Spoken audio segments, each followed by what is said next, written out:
Now this is the 4th youngest team in the league. Ooh, they get Taurasi for the travel. And that's another Phoenix turnover. Sandy Brondello again talked about execution and being aggressive, which you want to be aggressive, but the execution right now is not there for the Mercury. And Diana Taurasi gets charged for a technical. You saw the shot of her speaking, quote unquote, with the official. And Collier will shoot the tee.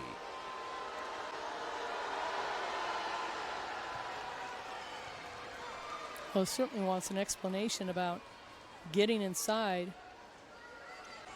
I'd take the travel over the foul, but the fact that she got called for a technical, and it's another thing that Sandy Brondello talked about is like they've got to have the discipline. Played at UConn and will be playing on the Canadian national team with Carleton.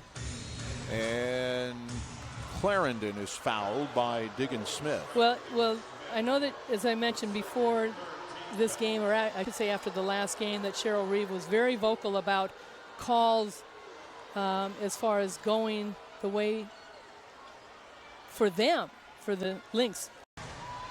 The great pass from Taurasi. Dantas, Turner knocks it away.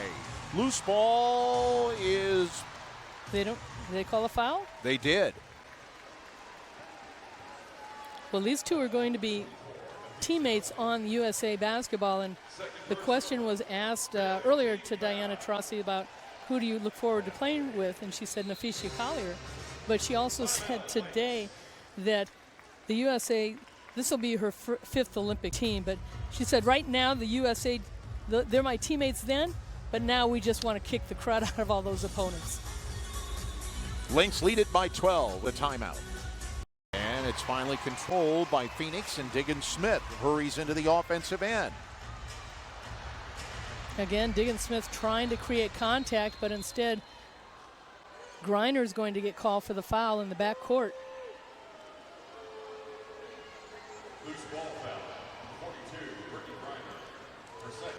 I think there was a technical as well. If it was, I'm sure it was on Skylar Diggins-Smith, because felt that there was a lot of contact down there, and McBride will shoot the tee. Well, you can see what the Lynx are doing. You haven't really seen the Lynx leave the floor to block a shot. They're just getting position. Yeah. And then you see the Mercury players, when they're getting inside, they're trying to create contact, but they're not getting any fouls called. So you might as well concentrate on making a shot. And Sandy Brondello talked before the game also, saying we have to adjust to the officials. And once again, at least through the first half of this game, and the Lynx are shooting the lights out. Yeah, they really are. When you get a big lead, but certainly I think the Mercury have done a nice job on the boards. They've got 13 boards to the 15 by the Lynx. Walker has it blocked by Collier. Sandy Brondello wanted a foul on that. It's the same thing. Wouldn't be surprised if she gets a technical, because she was livid. And indeed, she gets a technical after McBride hits the hoop. Kayla McBride now 8 of 9 from the field, 20 points. And yeah, I'm with you. You could see that coming. And they call a delay of game against the Mercury as well. Well, the Mercury have done a good job this year as far as they have been the ones to get to the free throw line. And I know Cheryl Reeve was upset that they only took 9, but also in a game earlier that the Mercury forced the LA Sparks to only 4 free throws. And so, I mean, when you get Brittany Griner down there too, and you're playing good defense, but it helps when you get a lead.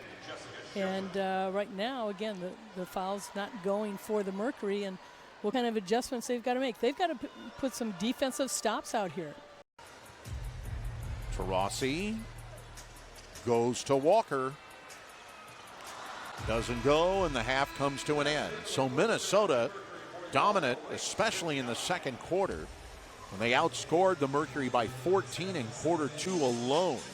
And they take an 18-point lead into the locker room at halftime. Coming up at halftime, relive Diana Taurasi becoming the first player in WNBA history to reach 9,000 career points. Lynx by 18.